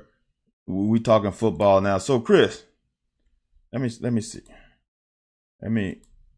Because you got me interested. Oop. Did the wrong thing. You got me interested now. Because I'm confused. Let's see if it'll come up. My 2 hybrid safeties. 2 hybrid safety. You only got 1 hybrid safety, right? Because you got a deep safety playing middle. Both gonna be lined up over the number 2. So how you playing cover 3, Chris?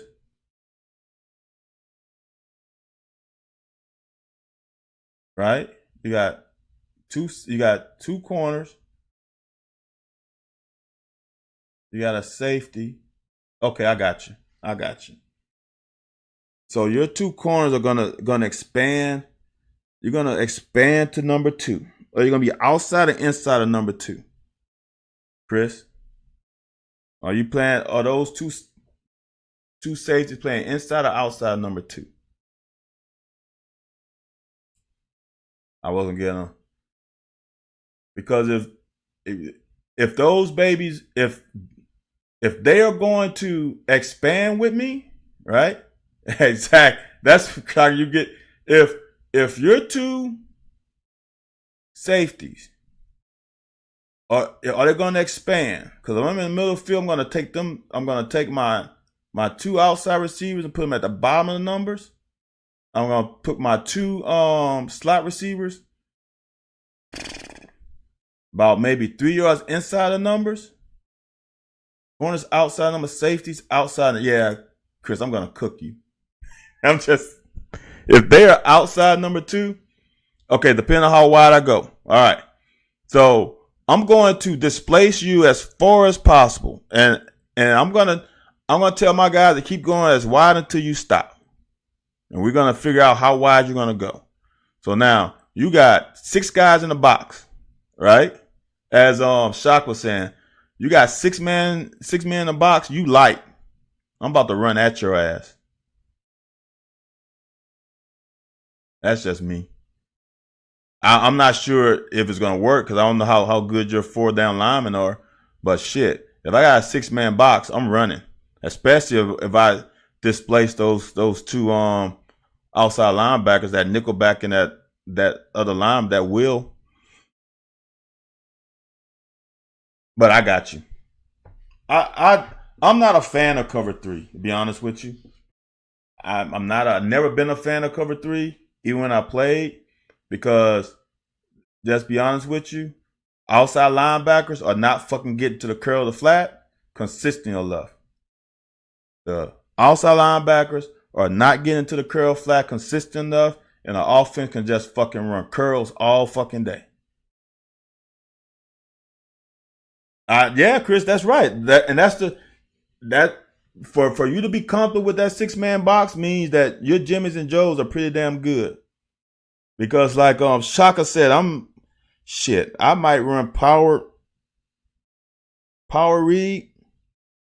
Shit, I'm running, like you said, I'm running something with my quarterback. Because I got extra men.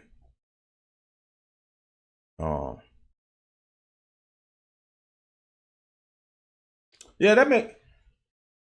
that if you're playing teams that don't try to spread you out horizontally, then you're fine. I would just say this: the quarters is so much better, in my opinion.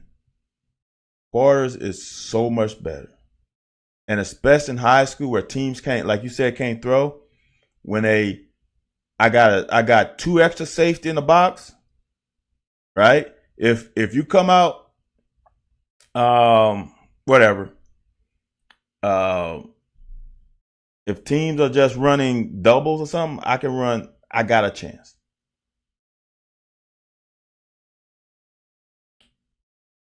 In 3 deep, yeah, your DNs should always, you run a 4-2-5,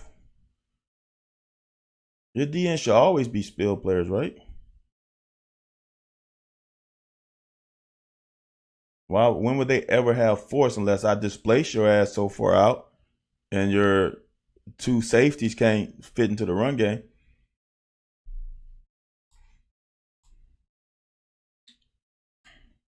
All right, so now we're going to ground and pound. This to me is when Ray Davis at his best. And we do a damn good job of fucking sealing and then pulling. This is fucking elite blocking on that right side. Look at Burton.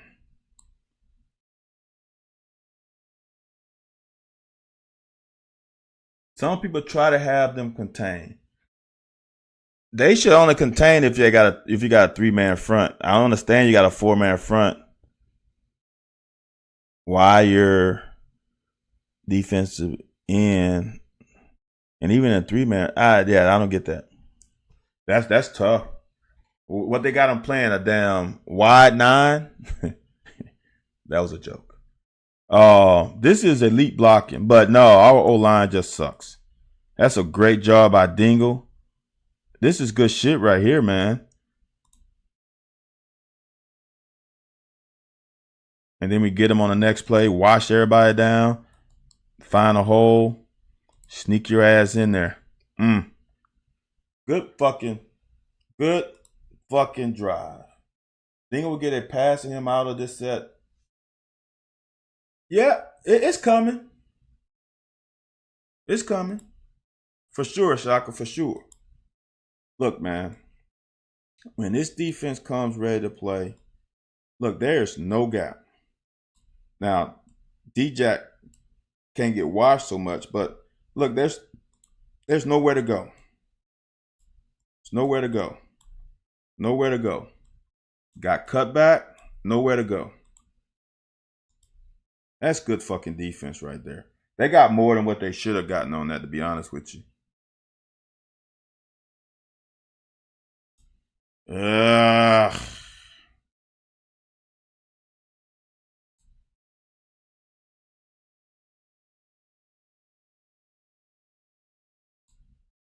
To me, it looks like we're playing cover 3. And this is what I hate, but I'm not sure what we're running, is when we try everything in our power to get a jam, and that hurts us from getting in our zone. If he runs, for me, if you just make him veer, keep eyes on quarterback, and get in your zone, that to me is better.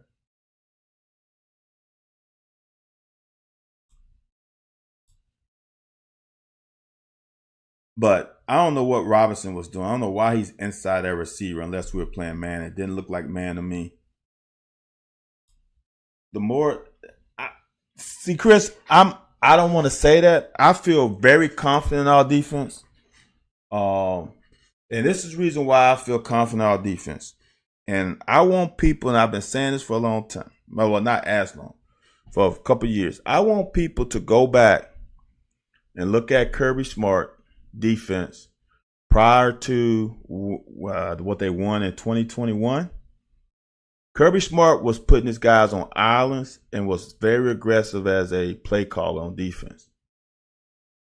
When he got to allowing these kids to play base and do what they do and play more sound instead of trying to make big plays all the time, is when they became elite defensively. They didn't give up any. These last 2 years, they have minimized big plays. And I think that's where we're getting to with our defense. We are so athletic at the linebackers, and we are so deep at the defensive line where we don't have to play the gimmicky defense. Let's just play sound defense. Hey, if they get a first down or two, fine. But we ain't going to give up fucking big 20, 30, 40-yard explosive plays. We'll give you 6 here, 7 here, because you're going to fuck up eventually. That's what I like from our defense, is when we were able to. In 2018, our defense was so good because we played sound defense. If you go look at that tape, we were not blitzing like crazy. Now, we did have a generational player. I get that. But we played sound defense. And I think that's where we are getting to now, is playing sound defense. And I think our players are better now to play more sound defense.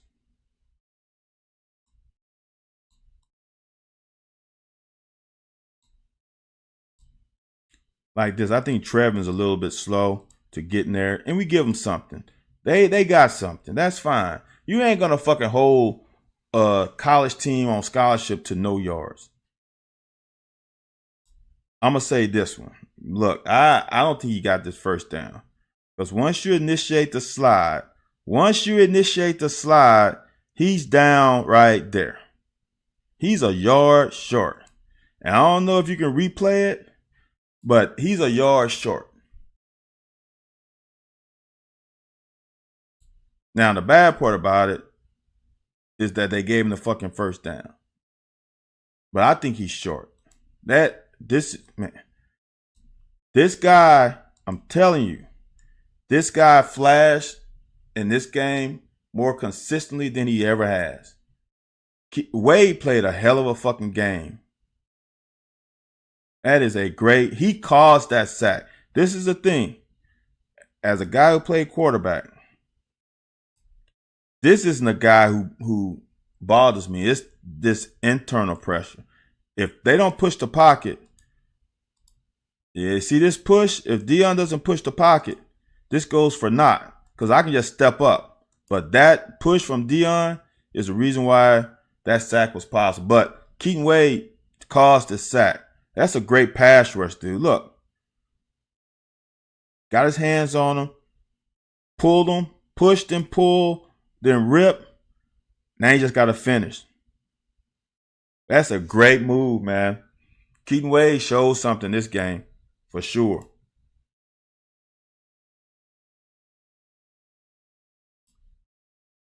Maintain your leverage. Maintain your leverage. Or D-Jack's supposed to come out here for contain. When you don't maintain your leverage, then everything goes to shit for a defense. Now this is a drop. And I said this when it happened. This is a loss by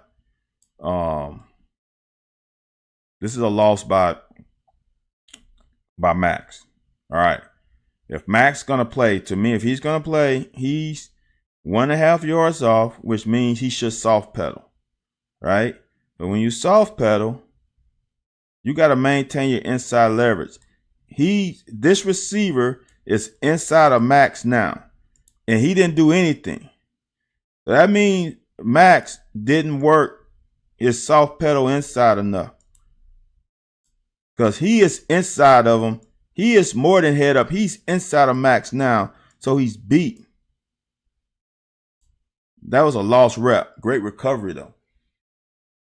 You lose some, you win. Sometimes you win when you should lose. This to me is, oh shit, the play of the game. When you stonewall that guy for your quarterback, Devin Leary should take you out to dinner for 2 weeks. That's not a 1 week dinner. That's a 2 week. Look how he stones that guy. I think they got some personal because they went on Instagram today and they were going back and forth. Shit, man. That's the way to pick up a fucking blitz. Fuck, dude. That's the way to pick up a blitzing damn DB. Now, this is just, Dylan Ray just got fucking lifted. But my thing is, why doesn't Cox punch him a little more? Why doesn't he? There's nobody else coming. And where is he going? That play did not look good. Dylan Ray just got pushed back in the backfield. That play was doomed from start.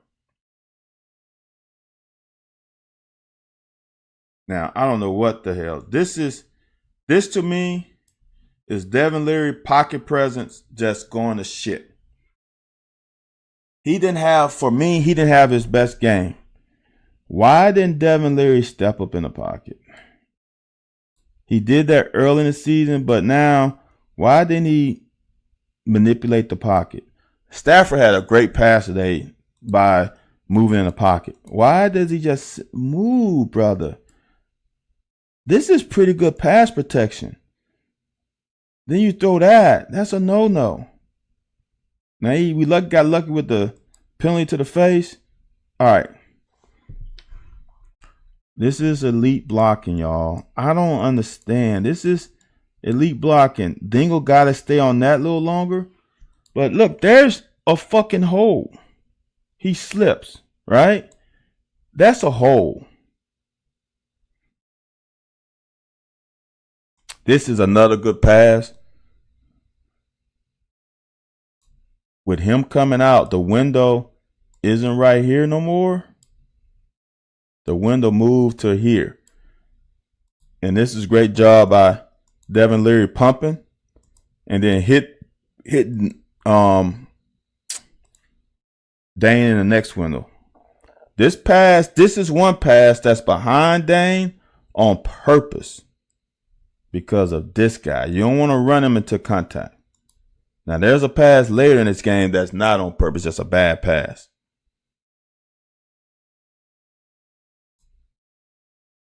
Shit. They call, and I don't see it, they call Cox for this hole. Now, I don't see the hole. Tell me if you see a hole.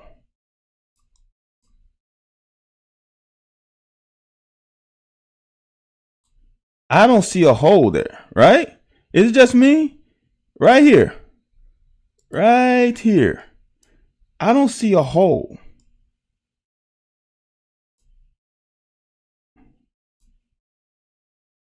But they got us for one.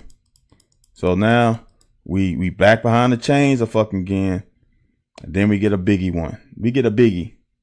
Now here's I wish. See, there's just too much gap here. There's too much space. He has an angle for Ray to cut yet. He need to take one more stride. Not there, because there's too much gap. One more stride. He to get a little bit over the top, and then you got a chance to come under. One more stride. He's too far away. He still has the angle of bow. Damn good run. Look at the blocking, y'all. Look at the blocking. Look at the blocking. I'm surprised he cut inside of this block, because that looks like a seal block, not a kick out. But whatever gets the job done. See that? As a runner, you want him to get really to about right here on you, so then you have the angle to come up. He's in your angle. He's in your window of cut. He's got to be about right here before you can cut on him.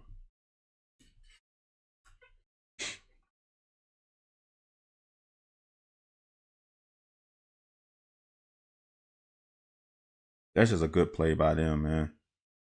And now we get behind the chains, little penetration, and now we fucking in trouble. Good pitch and catch. Get the first down. Good job, Dane. See, now this is a bad pass. This is a bad one. Now, if he leads him, there's no one in the zone. That's a bad pass. That's a great catch. If he doesn't throw that pass, I think he gets at least 10 more yards. But so now we got a rhythm as an offense. Even after a couple bad plays, now we're getting the rhythm, right? Now we're getting the rhythm. Look at the blocking. Seal, big ass hole. Now it's 1-on-1. Got to make that guy miss, though.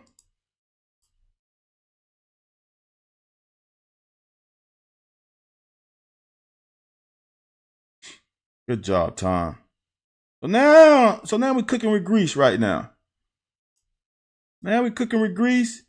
And now we end it with hot grease. Good fucking catch.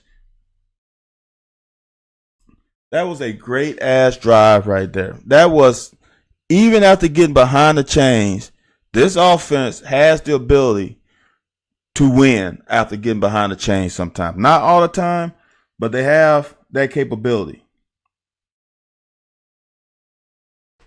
This defense was elite this game, except for the last two drives. We gave up 2 drives at the end that wasn't elite. Great job by Max. Max got to make sure for me, is here not to dip in too quickly, because when you do that, he can go here, and now everybody's got to run 4 more yards further. But as a coach, as long as he makes the play, who gives a fuck? But just know, you got to push that receiver back.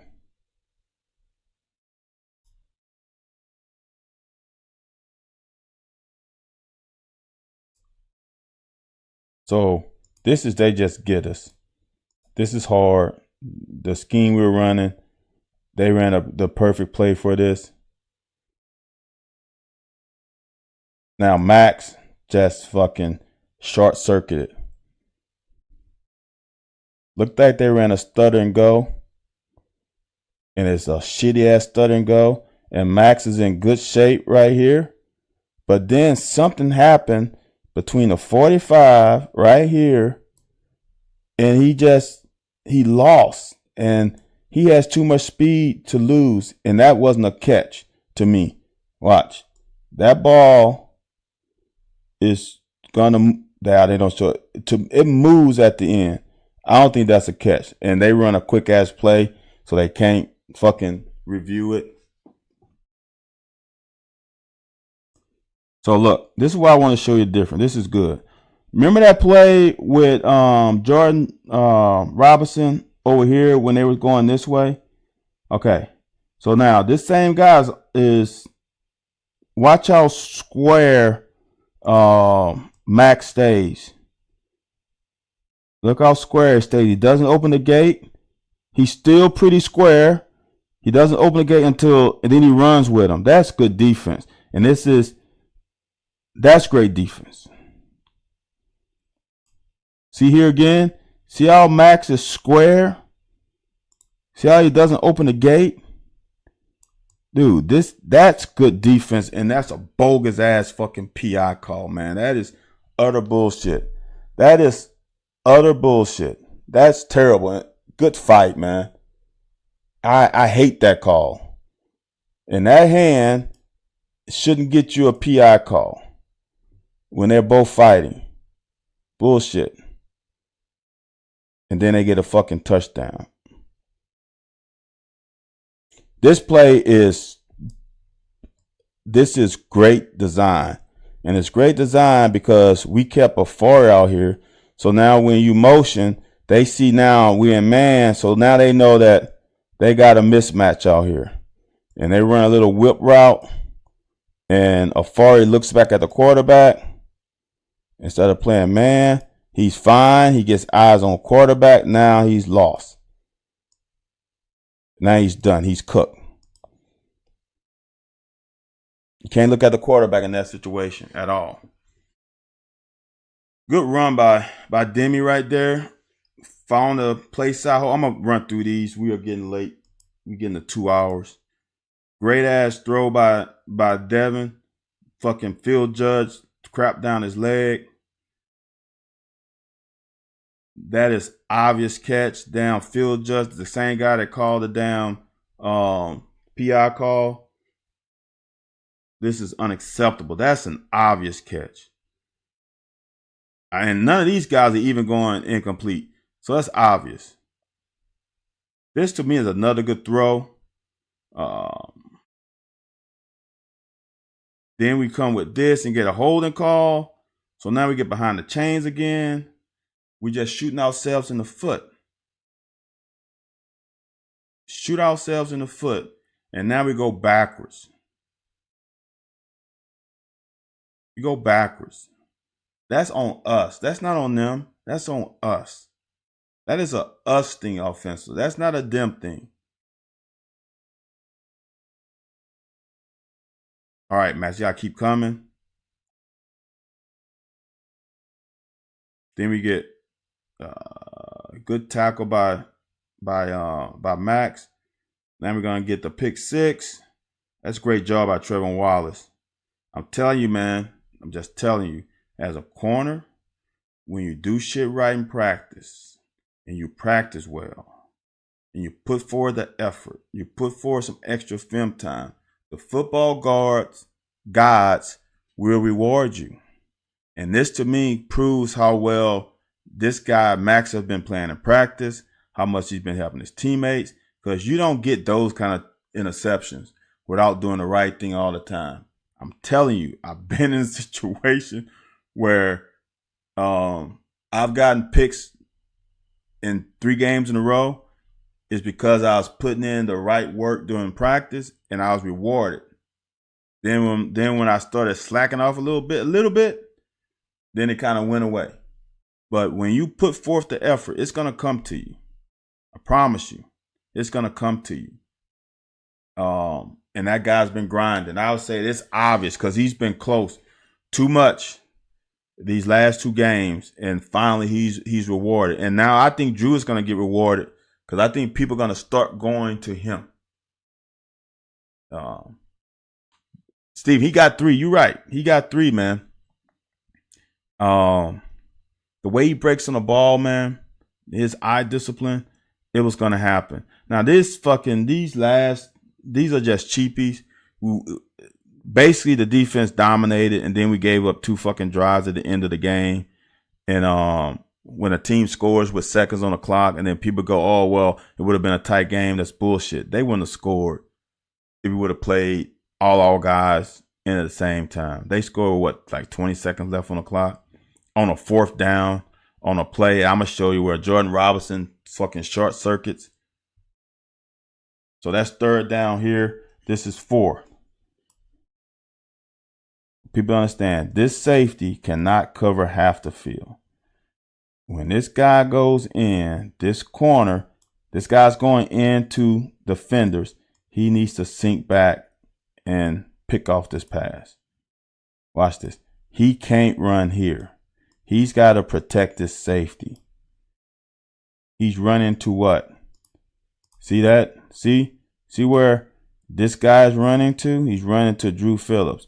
He needs to play here, and he's got to be under that. So we gave him this fucking touchdown. And watch. He knows. Watch this. Watch. You know a DB knows. You know when a DB fucks up when he does this. Watch. He's like, fuck. Right now, he knows he fucked up. He's like, fuck. Now we got 2 guys covering 1. And that's just not on Geiger. I know people say, well, what the fuck, Geiger? Nope, that's not on Geiger. That's on Jordan Robinson. Watch his reaction. Keep on going. Look, see that? See that little head tilt? He's like, I'm going to fucking hear it when I get to the sideline. Fuck. It's not always who you think fault is. It's sometimes the guy who doesn't seem like it's his fault. It's obvious that's Jordan Robinson's fault. All right, guys and girls, I appreciate y'all joining me again. I love the pregame banter. We go fucking hour talking about shit before we even start the film. It's fun times with y'all, man. Chris, I appreciate you coming in and giving me some O-line work, and you and Shaka and Jorge. Jorge came on then left. Damn it, Jorge. But man, it's been fun these first 4 games. I hope it gets even better this next week with a victory over Florida. I think we should win by 10 points. Yes, Steven, yes. Look, Wednesday night, 9 p.m. Eastern Standard Time. Join me and Anthony White on The Locker 411 on all social media platforms. It's going to be a fun day on Wednesdays, 9 p.m. Eastern Standard Time. Me and Anthony White. We're going to break down a couple plays so you get a perspective from 2 people instead of me. And we're going to talk UK football, big time. And so I'll see you guys there too. But, man, it was a fun week again as usual. And I will see you guys next Sunday night, hopefully after a big victory and we can be 5-0. Have a good night, y'all.